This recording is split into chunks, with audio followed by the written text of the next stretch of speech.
menjalani hari-harinya biasa aja. Ya tetap setiap hari kan pasti punya warna yang beda-beda aja. Kalau ditanya saya belum ketemu ngobrol berdua sama Onyo gitu. Jadi saya harus ngobrol berdua dulu. Saya takut beda pengertiannya gitu ya. Jadi saya belum bisa ngomong apa-apa dulu, harus ketemu dulu nanti sama Onyo. Kayaknya sekarang udah bukan saatnya kesana sih ya kalau menurut saya sih gitu. Tapi kan kalau Onyo ini kan ungkapan ya kita pernah ada di usia mereka kan ya gitu. Kita pernah ada di usia mereka gitu. Jadi makanya reaksi Onyo sendiri pun aku baru tanyakan ke dia gitu. Terus dia kan nggak bisa kita Onyo coba jelasin gitu.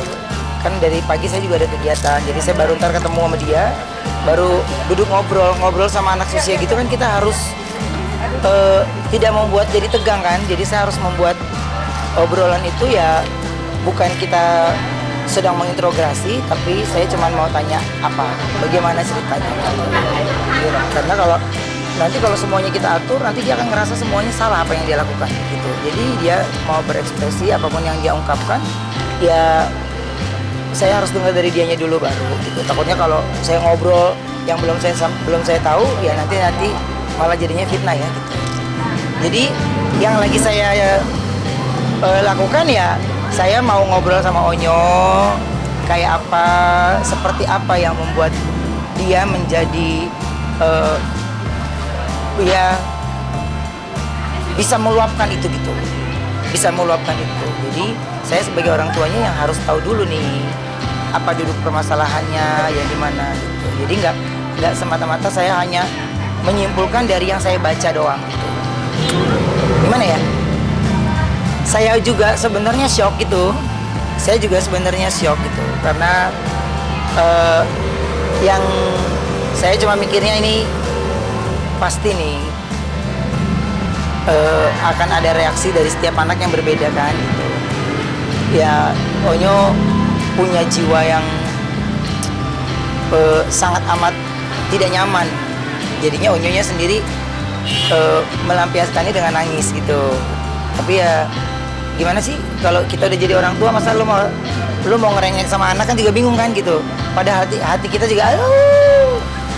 Tapi ya udahlah, saya cuman bilang ini adalah hal yang tidak baik gitu. Jadi kalau ke saya sendiri gitu ada rasa jadi kayak gimana gitu. Ya gimana ya gitu. Jadi buat saya tuh ya karena saya sering bekerja secara live kan di TV, saya tahu bagaimana mengkontrol itu semua gitu. Tapi nggak ngerti, buat saya juga bingung gitu.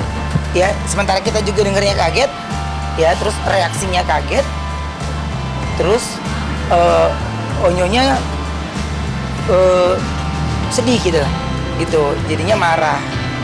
Makanya yang saya lakukan pasti kalian sama kayak saya juga, yang dilakukan sama kalian pasti yang ditolong anak dulu ya. Kita mantar dulu deh, karena kita perut lapar juga bodo amat dulu ya, anak dulu deh yang kita tolongin ya. Itu jadinya saya harus bisa membuat ya semuanya baik-baik saja, tapi kan Onyo bisa ngelihat sendiri kayak gimana gitu ya. Makanya kayak ada hal yang kayak gini saya harus duduk dulu ngobrol sama dia, apa penyebabnya, apa pemicunya, sampai dia bercerita ini gitu.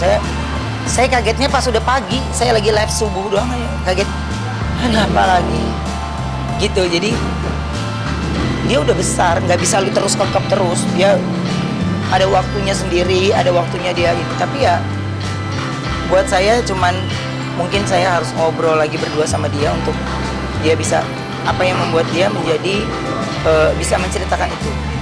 Ada Onyonya nih yang lagi menerima itu kurang bagus gitu. Jadi yang udah deh dikata kita lagi berdarah-darah juga kita obatin yang anak dulu deh gitu. Cuman ini belum kelar, dia udah ada sesuatu lagi gitu. Jadi saya cuman berpikir saya maunya ngobrol terus sama anak. Tapi kan gimana sih lu anak remaja? Menurut gue zaman dulu kita umur dia kagak ada di rumah ya. Sono sini dugem, wah gila udah keren banget kayaknya. Tapi kalau Onyo itu kan ya dia di rumah kumpul sama teman-teman, terus nonton bola di kamarnya, itu doang kan aktivitasnya dia gitu. Jadi ya ketika dia lagi mau ngobrol, ya kita ketemu di meja makan. Onyo kamarnya di bawah, saya di atas gitu. Jadi pertemuan itu cuman ada di meja makan, atau enggak dia mau berangkat kuliah, itu doang. Tapi kan kalau untuk ngobrol yang kayak gini kita harus memang benar-benar janjian, nggak boleh kemana-mana ya, nanti kita harus ngobrol gitu. Iya harus ngobrol. Iya karena kami sering ngobrol gitu, jadi mungkin Onyo bisa meningkapinya dengan pola pikir yang dewasa gitu. Tapi kan mau lu udah pada gede pun tetap aja yang namanya punggung orang tua itu penting ya, tempat kita ngadu, tempat kita cerita. Nah Onyo udah ada di posisi yang dimana gue bisa ini menyelesaikan sendiri. Jadi kadang-kadang gue kalau setiap Senin tuh, Nyo ada apa lagi gitu ya, selalu gitu. Jadi bukan lagian juga pada ngapain, lu pada di lapangan bola, bukan nanyain bola. Ada lagi apa lagi? Emang ayo udah nonton? Nonton Nyo gitu. Jadi nggak bisa reaksi saya marah kan gitu. Baru ntar setelah itu baru harusnya gini gitu. Terus kalau ayah gimana? Wah, ya mah langsung lari ngapain? Terima kasih banyak.